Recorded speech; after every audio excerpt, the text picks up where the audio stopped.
बिस्मिल्लाहिर्रहमानिर्रहीम। Dear student, अस्सलाम वालेकुम। मैं मोहम्मद अरशद, मैथमेटिक्स टीचर। हमने फर्स्ट ईयर मैथमेटिक्स का चैप्टर नंबर 1 शुरू किया हुआ है और एक्सरसाइज 1.1 हम कर रहे हैं। उसके 3 क्वेश्चन हम कंप्लीट कर चुके हैं और आज की इस मीटिंग में हम क्वेश्चन नंबर 4 जो है उसको सॉल्व करेंगे। तो चलें क्वेश्चन नंबर 4 की तरफ मूव करते हैं। ये क्वेश्चन नंबर 4 है, find the value of real numbers x and y in the following. ये कुछ उसने इक्वेशंस दी हुई, कॉम्प्लेक्स इक्वेशंस जिसमें कॉम्प्लेक्स नंबर यूज हो रहे हैं। इनमें से कहता है x और y की वैल्यू आप फाइंड करें। ये वैल्यू फाइंड करने से पहले आप एक बात ये समझ लें, equality of 2 complex number. 2 complex number equal कब होते हैं? जब भी 2 कॉम्प्लेक्स नंबर इक्वल होंगे। जैसे मैंने फर्ज किया कि पहला कॉम्प्लेक्स नंबर है a प्लस बी आयोटा, दूसरा कॉम्प्लेक्स नंबर है c प्लस डी आयोटा। ये दोनों उस वक्त इक्वल कहलाएंगे जब इसका रियल पार्ट दूसरे के रियल पार्ट के बराबर होगा और पहले का इमेजिनरी पार्ट दूसरे के इमेजिनरी पार्ट के बराबर होगा। इसका मतलब जब भी 2 कॉम्प्लेक्स नंबर इक्वल होंगे तो हम रियल पार्ट को रियल के इक्वल रख के एक इक्वेशन बना सकते हैं और इमेजिनरी पार्ट को इमेजिनरी के इक्वल रख के दूसरी इक्वेशन बना सकते हैं। तो यहाँ से हमने 2 वैल्यूज निकालनी है x और y की। तो 2 वैल्यूज निकालने के लिए हमें 2 इक्वेशंस की जरूरत पड़ेगी। तो हम 2 इक्वेशन इसी तरह बनाएंगे कि लेफ्ट साइड और राइट साइड दोनों साइडों पे एक एक कॉम्प्लेक्स नंबर स्टैंडर्ड फॉर्म में बनाएंगे। जब वो इक्वल हो जाएंगे तो रियल को रियल के बराबर रख के एक इक्वेशन बनाएंगे, फिर इमेजिनरी को इमेजिनरी के बराबर रख के दूसरी इक्वेशन बनाएंगे, फिर उन दोनों इक्वेशन को आपस में सॉल्व करके हम x और y की वैल्यू निकालेंगे।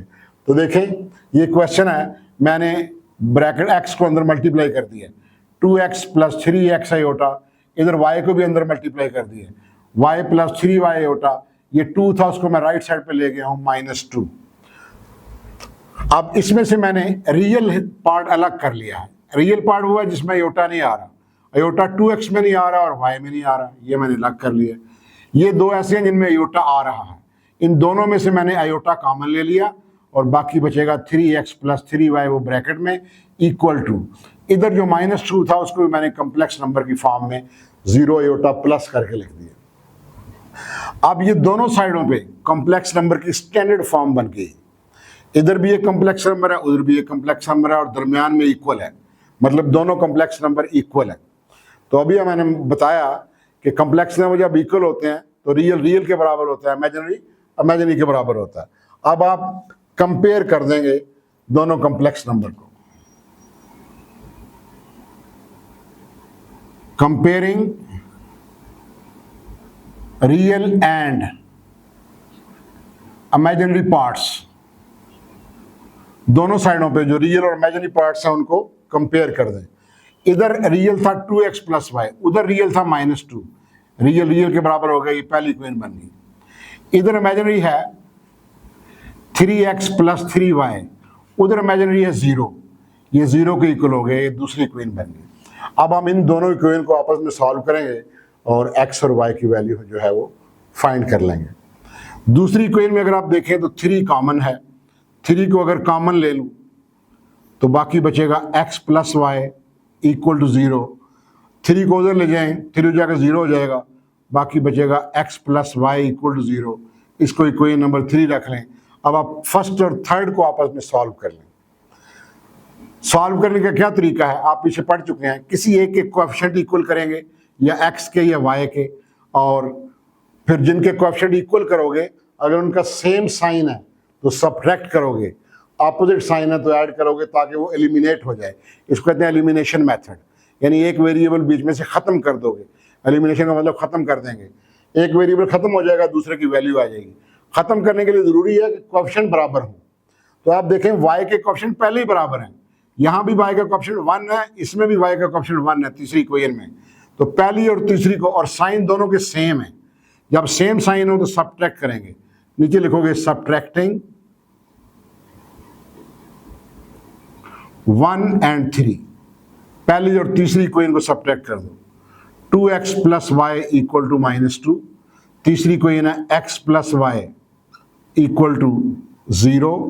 जब आप सब्ट्रैक्ट करेंगे तो साइन चेंज हो जाते हैं, साइन जो है वो चेंज हो जाते हैं। यहाँ आ जाएगा माइनस, यहाँ भी माइनस, यहाँ भी माइनस, y कैंसिल हो गया, 2x minus x, x minus 2 minus 0 minus 2, तो ये x की वैल्यू आ गई -2। ये किसी एक में पुट कर दो, पहली में पुट कर दो या तीसरी में या दूसरी में, जहां आपका दिल चाहता है। पुट इन 3 में पुट कर रहा हूं, 3 में, यहां बन गया -2 x की जगह plus y equal to 0। This implies that -2 उधर जाके प्लस होगा, 0 प्लस 2 2 हो जाएगा, तो y की वैल्यू भी 2 आ गई। ज़रा जगह थोड़ी कम है इसलिए मैं शॉर्ट में लिख रहा हूँ। x की वैल्यू आ गई -2 और y की वैल्यू आ गई +2। तो यही दो वैल्यूज़ आपने फाइंड करनी थी। इसी तरह बाकी पार्ट्स भी हैं, लेकिन सिंप्लीफिकेशन थोड़ी आपको करनी पड़ेगी। जैसे ये अगले पार्ट की तरफ देखें, पार्ट नंबर 2 है।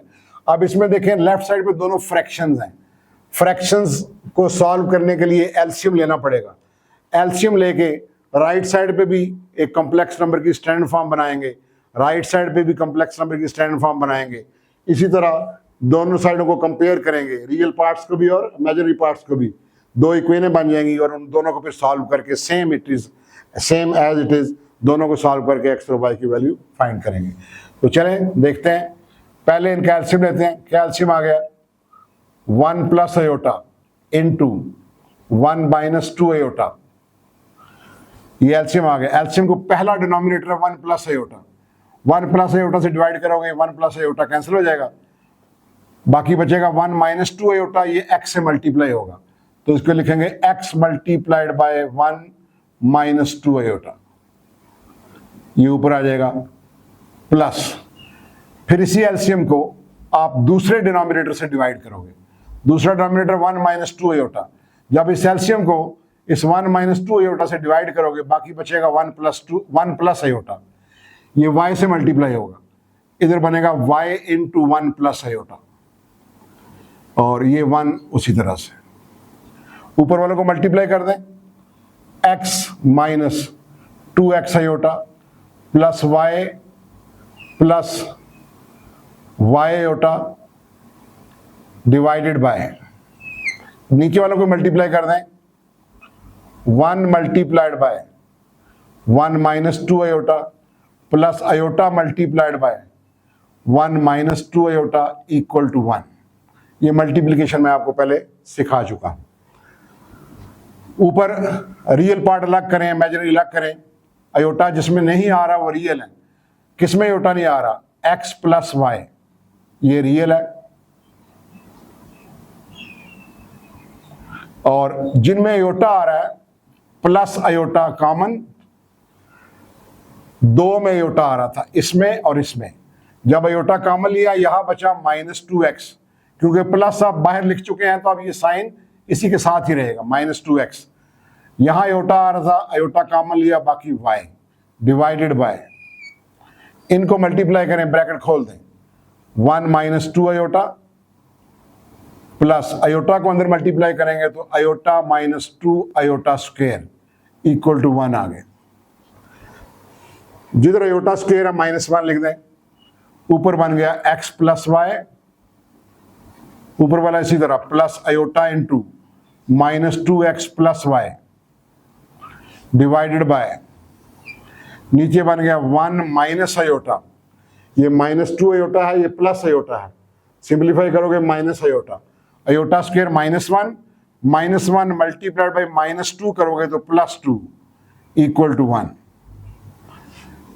x plus y plus iota into -2x plus y equal to, अब देखेंगे नीचे क्या बना, 1 प्लस 2 3 माइनस अयोटा, 1 प्लस 2 3 हो गया, 3 माइनस अयोटा, उधर जाके 1 से मल्टीप्लाई होगा तो इधर आ जाएगा 3 माइनस अयोटा, ये नीचे 3 माइनस अयोटा, उधर 1 से जाके मल्टीप्लाई होगा, इधर डिवाइड हो रहा है, उधर मल्टीप्लाई होगा तो 3 माइनस अयोटा आ जाएगा।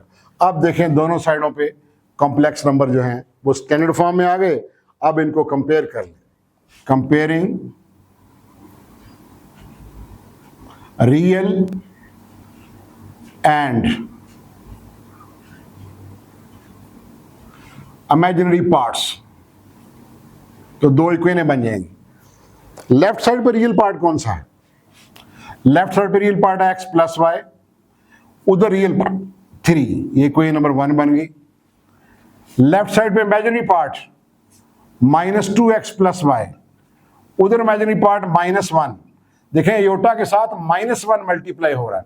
मैंने आपको बताया था कि इमेजिनरी पार्ट में योटा नहीं आता, अयोटा के साथ जो नंबर मल्टीप्लाई होगा वो इमेजिनरी पार्ट है। तो अयोटा के साथ -1 मल्टीप्लाई हो रहा है, इसलिए इमेजिनरी पार्ट -1, ये कोई नंबर 2 होगी। अब फिर उसी तरह सॉल्व करें। आप देख रहे हैं y के कोएफिशिएंट ऑलरेडी इक्वल है, फिर इनको सब्ट्रैक्ट कर दें, सब्ट्रैक्ट करेंगे साइन चेंज हो जाएंगे, y कैंसिल हो जाएगा, x प्लस 2x 3x, ये 3 प्लस 1 4, तो यहां से x की वैल्यू क्या आ गई 4/3, x की वैल्यू फाइंड निकल आई। ये x की वैल्यू किसी एक इक्वेशन में पुट कर दें, 1 में या 2 में, तो आप 1 में ही पुट कर दें, 1 में पुट करनी आसान है, पुट इन 1, जिधर ये 1 है x की जगह 4/3 प्लस y उसी तरह से इक्वल टू 3, तो y इक्वल टू 3 माइनस 4/3। अब इसका फिर एलसीएम लेंगे, 3 एलसीएम आएगा और इस 3 के नीचे 1 है, तो 3 को 1 पे डिवाइड करोगे 3 आएगा, 3 को 3 से मल्टीप्लाई करोगे तो 9, 3 को 3 से डिवाइड करोगे 1 आएगा, 1 को 4 से मल्टीप्लाई करोगे तो 4, तो ये बन गया 5/3। तो ये y की वैल्यू आ गई विच इज इक्वल टू 5/3। तो x की वैल्यू 4/3 और y की वैल्यू 5/3। आप इनको नीचे इकट्ठा लिख दें, ये x की वैल्यू है और ये y की वैल्यू है, नीचे इनको इकट्ठा करके लिख सकते हैं।